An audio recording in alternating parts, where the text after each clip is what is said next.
कि नहीं, तकनीक है और देखिए कहीं भी खराबी आ सकती है। कई बार हम लोग एटीएम में जाते हैं, पैसे निकालते हैं, कई बार एटीएम नहीं भी चल रहा होता है, तकनीकी प्रॉब्लम हो सकती है, टेक्निकल काम है, तो ये कोई बहुत बड़ा इशू नहीं है। और देखिए इतने बड़े नंबर ऑफ ईवीएम में जब आप इलेक्शन कराते हो तो उसमें से अगर दो चार खराब भी होती है तो ये कोई बड़ी बात नहीं होती। कह सकते हैं कि उसकी जगह पर तुरंत आप दूसरी ईवीएम का यूज़ करते हैं और चुनाव सुचारू रूप से चलने लगता है। लेकिन ये कहना कि सिर्फ ईवीएम की वजह से चुनाव हार रहे हैं, ईवीएम की वजह से पूरा का पूरा प्रोसेस हैक किया जा रहा है और वोट को यहाँ से वहाँ किया जा रहा है, ये इतना आसान नहीं है आकाश।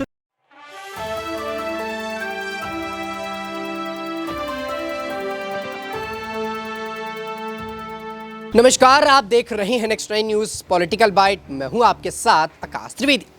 ईवीएम हटाओ, देश बचाओ, ईवीएम हटाओ, मोदी हटाओ के नारे लगातार लग रहे हैं। चारों तरफ ईवीएम के विरोध की बातें नजर आ रही, चारों तरफ वकील जज ये बातें बोलते नजर आ रहे हैं कि ईवीएम में गड़बड़ी है। तमाम टेस्टिंग की जा रही, जनता के द्वारा सवाल लिए जा रहे हैं, जनता ये बता रही कि ईवीएम पे धांधली होती है। विपक्ष के नेता लगातार दावा ठोकते हैं कि बीजेपी सिर्फ और सिर्फ ईवीएम की वजह से जीतती है। अगर ईवीएम हटा दी जाए तो बीजेपी पार्टी एक राज्य भी जीत के दिखा दे तो मैं मानूं, एक जिला जीत के दिखा दे तो मैं मानूं। ऐसी तमाम बातें इस वक्त लगातार उठ रही हैं और ऐसे में चुनाव आयोग पर भी जनता बड़े निशाने साध रही कि क्या चुनाव आयोग को इस पर अपनी कमान नहीं संभालनी चाहिए, क्या चुनाव आयोग को इस पर प्रतिक्रिया नहीं देनी चाहिए, क्यों चुनाव आयोग चुपचाप बैठा और क्या चुनाव आयोग अब बीजेपी से हाथ मिला चुका है। ऐसे तमाम सवाल इस वक्त उठ रहे हैं और जनता इसकी लगातार मांग कर रही, विपक्ष के नेता लगातार मांग कर रहे हैं।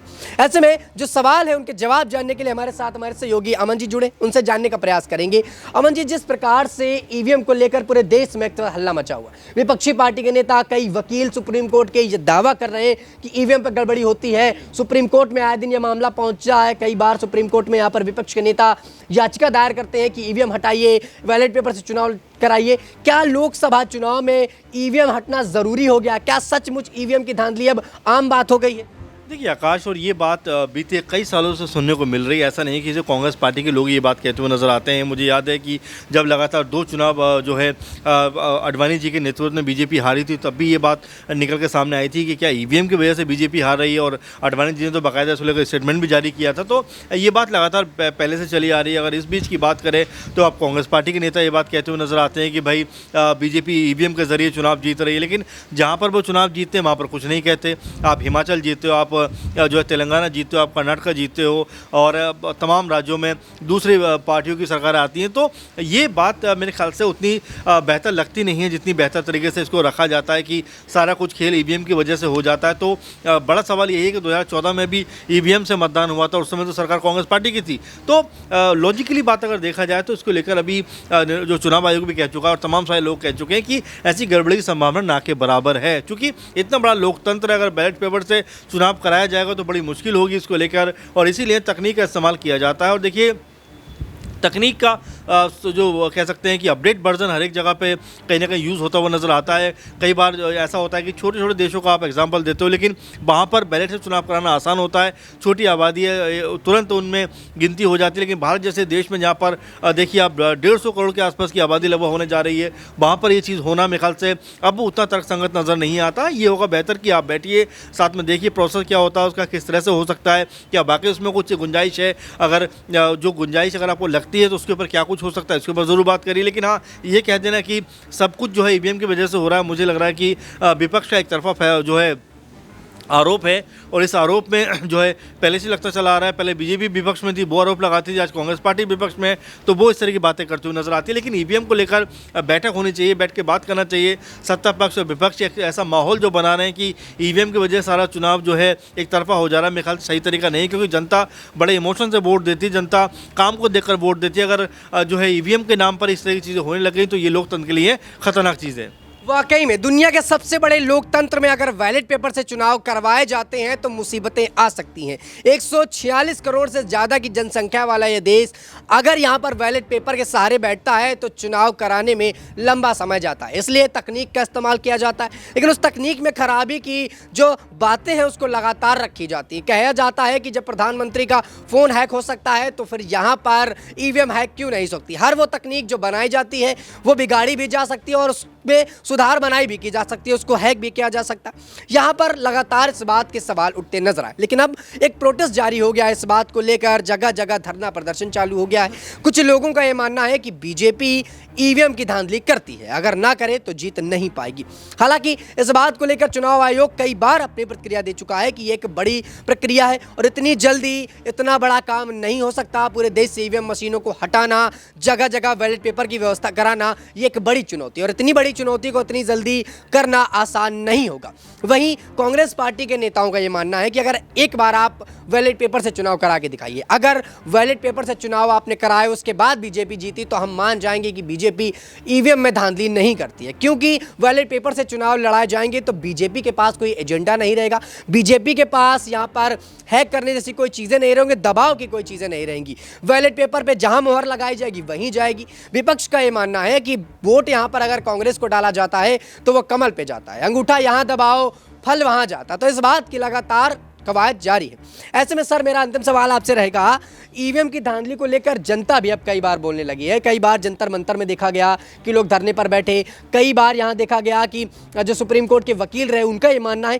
क्या उन लोगों का जो मानना है ईवीएम को लेकर, क्या वो कहीं ना कहीं गलत साबित होता है, या फिर ईवीएम में जो गड़बड़ी बताई जाती है कहीं कहीं देखने को मिलती है? क्योंकि पिछले विधानसभा चुनाव में देखा गया कि जब यहाँ पर चुनाव डालने के लिए मिजोरम के मुख्यमंत्री जा रहे थे तब उन्होंने बताया कि यहाँ पर ईवीएम उस समय बंद थी। क्या जब ईवीएम बंद होती है उस वक्त कोई गड़बड़ी की जाती है या सिर्फ और सिर्फ एक एजेंडा बनाया जाता है? देखिए, नहीं, तकनीक है और देखिए कहीं भी खराबी आ सकती है। कई बार हम लोग एटीएम में जाते हैं, पैसे निकालते हैं, कई बार एटीएम नहीं भी चल रहा होता है, तकनीकी प्रॉब्लम हो सकती है, टेक्निकल काम है, तो ये कोई बहुत बड़ा इशू नहीं है। और देखिए, इतने बड़े नंबर ऑफ ईवीएम में जब आप इलेक्शन कराते हो तो उसमें से अगर दो चार खराब भी होती है तो ये कोई बड़ी बात नहीं होती। उसके कह सकते हैं कि उसकी जगह पर तुरंत आप दूसरी ईवीएम का यूज़ करते हैं और चुनाव सुचारू रूप से चलने लगता है। लेकिन ये कहना कि सिर्फ ईवीएम की वजह से चुनाव हार रहे हैं, ईवीएम की वजह से पूरा का पूरा प्रोसेस हैक किया जा रहा है और वोट को यहाँ से वहाँ किया जा रहा है, ये इतना आसान नहीं है आकाश। और ये देखिए, मैं फिर कहूँगा कि जो दिग्विजय सिंह के भाई की अगर आप बात करें, लक्ष्मण, वो ये बात कहते हुए नजर आते हैं कि भाई विपक्ष को जो है अपने काम पे ज़्यादा फोकस करना चाहिए, अपने काम पे ज़्यादा ध्यान देना चाहिए, अपने काम को बेहतर तरीके से पब्लिक के बीच में रखना चाहिए। आप अपने काम को ना कर पा रहे हो, ना लोगों के बीच में रख पा रहे हो, लेकिन जब हारते हो तो आप चिल्लाते हो कि ईवीएम की वजह से चुनाव हार गए। तो ये हर बार कहना ठीक नहीं है। देखिए, अभी अगर आप देखें तो 3 राज्यों का चुनाव होता है और तेलंगाना में कांग्रेस पार्टी चुनाव जीती हुई नजर आती है, तो वहाँ पर तो कोई कुछ नहीं कहता कि ईवीएम खराब थी या ठीक थी, वहाँ पर आप चुनाव जीत गए तो खूब खुश हो जाते हैं। लेकिन जैसे आप राजस्थान हारते हो, मध्य प्रदेश हारते हो, छत्तीसगढ़ में हारते हो, तो वहाँ पर आप कहने लगते हो कि ईवीएम में कोई गड़बड़ी है। तो ये जो दोहरापन है, ये सारी समस्या की जड़ है। इसमें कांग्रेस पार्टी के तमाम सारे नेताओं को सोचना चाहिए कि हमारी बयानबाजी किस तरह से इम्पैक्ट डालती है, क्योंकि आप कह रहे हैं कि जनता भी कहीं ना कहीं प्रोटेस्ट कर रही है, कहीं ना कहीं आंदोलन कर रही है। तो ये बात समझाना चाहिए सत्ता पक्ष को, विपक्ष को, कि भाई ईवीएम के ऊपर एक बैठक करना चाहिए कि भाई देखिए ये प्रोसेस होता है, ये सब चीज़ होती है। इसको लेकर बिना वजह से जनता के बीच में एक ऐसा माहौल बनाना जो ऐसा लगे कि वाकई पूरी धांधलेबाजी हो रही है, वाकई पूरी कैप्चरिंग की जा रही है, वाकई बूथ को लूटा जा रहा है, उसके ऊपर अपनी मर्जी से जो है वोट डलवाए जा रहे हैं, तो ये कोई सही प्रोसेस नहीं होगा। सिक्योरिटी होती है हर तरफ, आप प्रशासनिक अधिकारी होते हैं, तमाम जो जानकार इसके होते हैं, तो ये इतना आसान प्रोसेस नहीं है। और ऐसे में कांग्रेस पार्टी समेत तमाम दल कहते तो बड़े आराम से कि ऐसा हो गया, लेकिन जब वो चुनाव जीत जाते हैं, उनकी सरकार आ जाती है, तो उनकी मुँह पर ताला लग जाता है। तो यही लगातार बारम्बार कहा जा रहा है कि क्या जो और बाकी पार्टियां हैं उनको साथ में नहीं बैठना चाहिए, बातचीत नहीं करनी चाहिए, एक सत्ता पक्ष को भी क्या एक सर्वदलीय बैठक नहीं बुलानी चाहिए, एक्सपर्ट के साथ में ईवीएम पे काम नहीं करना चाहिए, बताना नहीं चाहिए। देखिए, इस स्थिति को संभालने के लिए ज़रूरी होगा कि सबको साथ बैठना और इसके ऊपर पूरी तरह से जान लेना, समझ लेना क्या क्या चीज़ इसमें हो सकती है, क्या चीज़ नहीं हो सकती। और देखिए, जहाँ तक पीएम की वेबसाइट को हैक करने की बात है, फ़ोन को हैक करने की बात है, तो आज दुनिया टेक्नोलॉजी पे जी रही है, आप इसमें हम और आप सभी जी रहे हैं। तो क्या सब तकनीकी फिर बंद करनी पड़ेगी? ऐसे तो तमाम जो तकनीक हम लोग उसका लाभ उठा रहे हैं, तो 100 में से कुछ % तो ऐसा होता है जो हम सोचते हैं वैसा नहीं हो पाता। कई बार फ़ोन भी जो है चार्जिंग के दौरान फट जाता है, इसमें सारे फ़ोन हम बंद कर देंगे, तो उसका हल हम कहीं ना कहीं ढूंढते हैं। यही इसमें भी होना चाहिए कि अगर ईवीएम में कहीं कोई गड़बड़ी है आकाश, तो उसका हल ढूंढना चाहिए। बंद करने से और बैलेट पेपर लेकर आने से मेरे ख्याल से जो कह सकते हैं प्रोसेस है बहुत ज़्यादा लेंदी और बहुत ज़्यादा टिपिकल हो जाएगा।